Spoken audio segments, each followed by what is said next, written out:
Godiva needed no urging, and grabbed the young sea holder's arm, hastening down the aisle until they were lost in the crowd. "It's Lord Grohe," said Pemer in a croak, pulling at Manoli's sleeve. The harper caught the boy by the shoulder. "You'll stay by me, young Pemer, so we may have an end of this affair now." Then he turned to the tanner. "Which belt tempted Manoli?"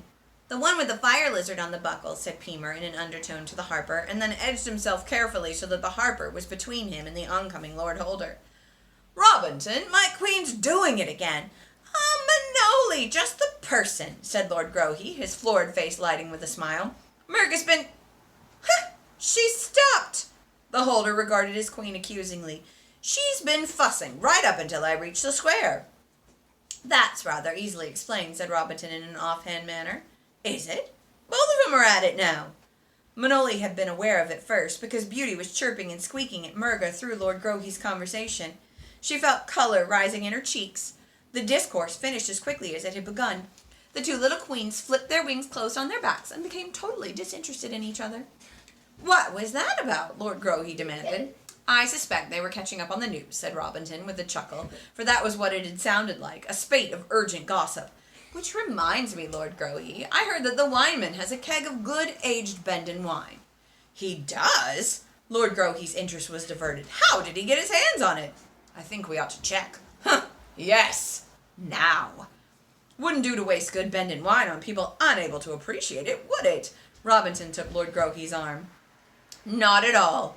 But the Holder could not be completely diverted and turned to frown at Manoli. She steeled herself before she realized that his frown was not menacing. "Want a chance to talk to this girl? Didn't seem the time or place to do so the other day, with the hatching and all." "Of course, Lord Grohe, when Manoli's finished her bargaining." "Bargaining? Well, can't interrupt a bargain at a gather." Lord Grohe pushed out his lower lip as he looked from Manoli to the hovering tanner. "Don't be all day about it, girl. The afternoon's a good time to talk. Don't have many chances to sit and talk." "Finish your dicker for that belt, Manoli," the harper told her, one arm gently propelling the Lord Holder away from the apprentices, "and then join us at the wineman's stall. And you," the master harper's forefinger pointed down at Pemer, "wash your face, keep your mouth closed, and stay out of trouble. At least until I've had some Bendon wine to fortify me." Lord Grohe humphed at the delay. "If it is Bendon wine. This way, my Lord Holder." The two men walked off together, in step, each steadying the fire lizards they carried. A soft whistle at her elbow broke the trance holding Manoli as she stared after the two most influential men in the hold. Pemer was dramatically dragging a hand across his brow to signal a close escape. "What do you bet, Manoli, that the subject of your cracking Venus in the face never comes up? And where'd you learn to punch like that?" "When I saw that big bully kicking you, I was so flaming mad. I... "May I add my congratulations to Pemer's?" asked a quiet voice. The two whirled to see Sibel, leaning against the side of the tanner's stall. The eyes of his young queen were still whirling with the red of anger. "Oh no," Manoli said with a groan, "not you two. What am I going to do with them?" She was utterly discouraged and dejected. It had been bad enough to have the fire lizards diving and swooping at plain noise. Outrageous of them to have flown at Master Domic because he'd only spoken angrily to her. And now this very public fracas with the son of the Fort Lord Holder. "It wasn't your fault, Manoli," said Pemer stoutly. "It never is." "But it is." "How long have you been here, Sibel?" Pemer asked, ignoring Manoli's wail. "On the heels of Lord Grohe," said the journeyman, grinning. "But I caught a glimpse of young Venus making tracks out of the hold proper, so it wasn't hard to figure out where he got the scratches." He went on, glancing at the perched fire lizards and absently stroking Kimmy. "I have only one burning question. Who had the audacity to give Venus a colored eye?" "A rare sight that was," said the tanner, who'd been keeping back but now stepped up. "The girl landed as sweet a punch in that young snot's eye as ever I've seen, and I've been to many a gather that boasted a good brawl. Now, young Harper girl, which belt had you in mind before the fracas started?" "I thought you was after boot leather." He eyed Pemer sharply. "Manoli wants the blue one with the fire lizard buckle." "It'd be much too expensive," Manoli said hastily. The tanner ducked back under his counter and picked the coveted belt from its hook. "This the one?" Manoli looked at it wistfully. Sibel took it from the tanner's hands, examined it, gave it a tug to see if there were flaws or if the hide was too thin to wear well. Good workmanship in that belt, journeyman, the tanner said. Proper for the girl to have it, with her owning the fire lizards. How much were you asking for it? Asked Pemer, settling down to the business of bargaining. The tanner looked down at Pemer, stroked the belt, which Sibel had handed back to him, then glanced at Manoli. It's yours, girl, and I'll not take a mark from you. Worth it to me to see you plant one on that young rowdy's face. Here, wear it in good health and long life. Pemer gaped, mouth wide, eyes popping. Oh, I couldn't! And Manoli extended the 2-mark piece. The tanner promptly closed her fist over the marker and laid the belt on her wrist. Yes, you could, and you will, Apprentice Harper, and that's the end of the matter. I struck the bargain. He pumped her hand in the traditional courtesy. Tanner Ligand. Sibel stepped up, leaning on the counter and beckoning the tanner to bend close to him. While I didn't see much of this affair, Sibel began to rub his forefinger on one side of his nose. It's not exactly the sort of incident. I take your meaning, Harper Sibel, the tanner replied, nodding his head in acceptance of the adroit suggestion. His grin was rueful. Not that the truth doesn't make fine telling. Still, those fire lizards of yours are young, aren't they, girl? Excitable like, not used to a gather, I expect. Oh, I'll say what's proper. Don't you worry, Harpers. He patted Manoli's hand, still outstretched with the marker. Now cheer up. You've a face like a wet tern. You've done more good than harm this gather day, and when you've the need for slippers to match the belt, just you send me the work. I won't do you in the mark.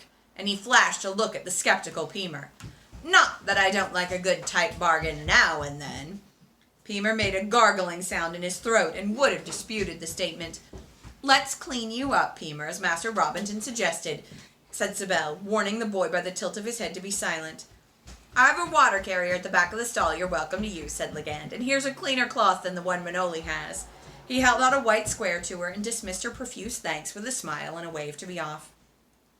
No sooner had Sibel and Manoli pulled Pemer to the back of the tanner's stall than people began to step up to his counter. The sky is so pretty. Yeah, it really is. Ha, said Pemer, looking over his shoulder. He's sly, that Ligand, giving you the belt. He'll get 3 times as much business because you... Close your mouth, suggested Sibel, as he rubbed firmly at the bloody streaks on Pemer's face. Hold him, Manoli. Hey, But Pemer's complaints were effectively muffled by the damp cloth Sibel used in earnest. The less mentioned about this matter, Pemer, the better. And what I said to Ligand holds for you as well, here and in the hall. There'll be enough rumor and wrangle without you adding your bits. Do you think, I'd do anything, leave me alone, to hurt Manoli? Sibel suspended the cleaning operation and regarded the boy's flashing eyes and the indignant set of his jaw.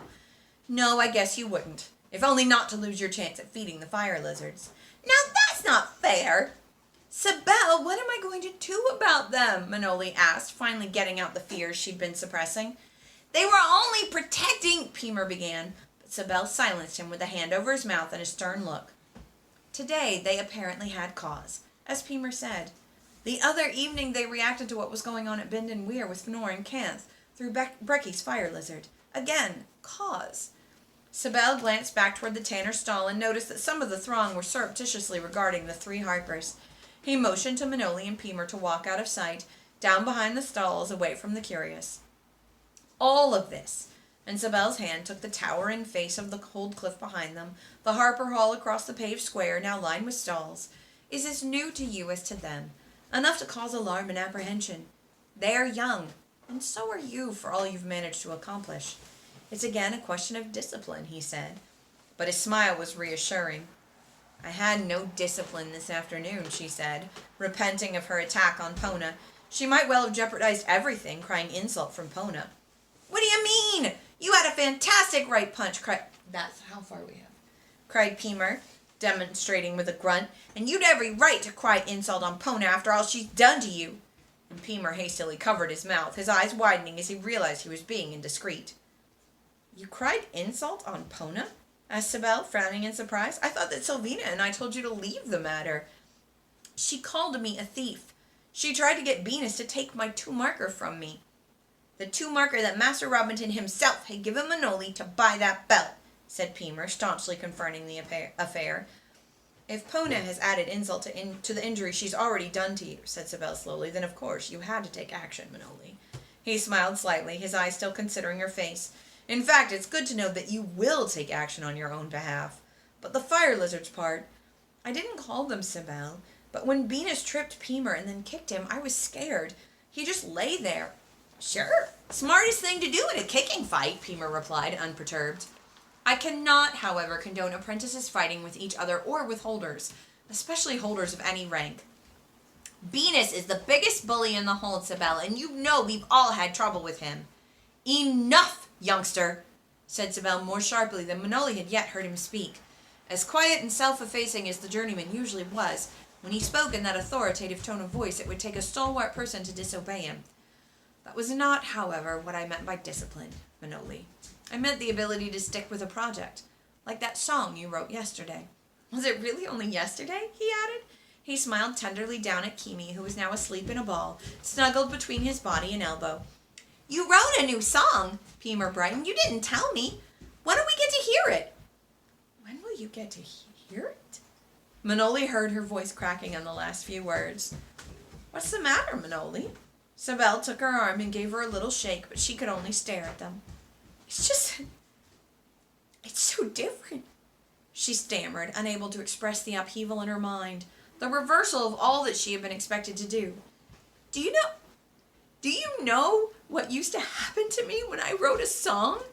She tried to stop the words that were threatening to burst from her, but she couldn't, not with Pemer's face contorted with distress for her, and Sibel quietly encouraging her to speak with the sympathy so plain on his face. I used to get beaten by my father for tuning, for twiddles, as he called them. When I cut my hand, she held it up, looking at the red scar and then turning it to them. Gutting packtails, they let it heal all wrong so I wouldn't be able to play. They wouldn't even allow me to sing in the hall for fear Harper Elgian would figure out that it was me who taught the children after Paterian died. They were ashamed of me. They were afraid I'd disgrace them. That's why I ran away. I'd rather have died of thread score than live in half circle another night. Tears of bitter and keenly felt injustice streamed down Manoli's cheeks. She was aware of Pemer urgently begging her not to cry, that it was all right. She was safe now, and he loved every one of her songs, even the ones he hadn't heard. And he'd tell her father a thing or two if he ever met him. She was conscious that Sibel had put his right arm about her shoulders and was stroking her with awkward consolation. But it was Beauty's anxious chirping in her ear that reminded her that she'd better get her emotions under control. Master Robinson and Lord Grohe wouldn't be pleased by a second alarm incited by her lack of self-discipline, particularly if it dragged them away from good Bendon wine. She dashed the tears from her eyes, and gulping down one last sob, looked defiantly into the startled faces of Sibel and Pemer. And I wanted you to teach me how to gut fish. Sibel let out a long sigh. I wondered why you were so hesitant. I'll find someone else. Now I understand why you hate it. Oh, I want to teach you, Sibel. I want to do everything I can, if it's gutting fish or teaching you to sail. I may be only a girl, but I am going to be the best harper in the entire hall. Easy, Manoli, said Sibel, laughing at her excess. I believe you. I do too, said Pemer in a low, intense tone of reassurance. I never knew you had that kind of hold life. Didn't anyone ever listen to your songs? Paterian did, but after he died. I can see now why it's been so hard for you, Manoli, to appreciate how important your songs are, after what you've been through. And Sibel gently squeezed her left hand. It would be hard to believe in yourself. Promise me, Manoli, to believe from now on. Your songs are very important to the harper, to the hall, and to me. Master Domic's music is brilliant, but yours appeals to everyone, holder and crafter, landsman and seaman. Your songs deal with subjects, like the fire lizard and Brecky's call to Fnor and Canth, that will help change the sort of set attitudes that nearly killed you in your home hold. There's something wrong in not appreciating one's own special abilities, my girl. Find your own limitations, yes, but don't limit yourself with false modesty. That's what I've always liked about Manoli. She's got her head on right, said Pemer, with all the sentientiousness of an ancient uncle. Manoli looked at her friend and then began to laugh, as much at Pemer as at herself. Her outburst had at long last lifted a weight of intolerable depression. She straightened her shoulders and smiled at her friends, flinging out her arms to signal her release. They all heard the happy warbling of the fire lizards. Beauty crooned with pleasure, rubbing her head against Manoli's cheek, and Kimi gave a drowsy chirp that made the trio of harpers laugh. "You're feeling better now, aren't you, Manoli?" said Pemer. "So we better follow orders, because it doesn't do to keep a Lord Holder waiting, much less Master Robinson. You've got your belt and I'm washed up, so we better get to the wineman's stall." Manoli hesitated just a moment. "Well?" asked Sibel, raising his eyebrows to encourage her to answer. "What if he finds out I'm the one who hit Venus?" "Not from Venus he won't," replied Pemer with a snort. "Besides, he's got 15 sons and only one fire lizard. He wants to talk to you about her. Not even the Master Harper knows as much about fire lizards as you do." "Come on!"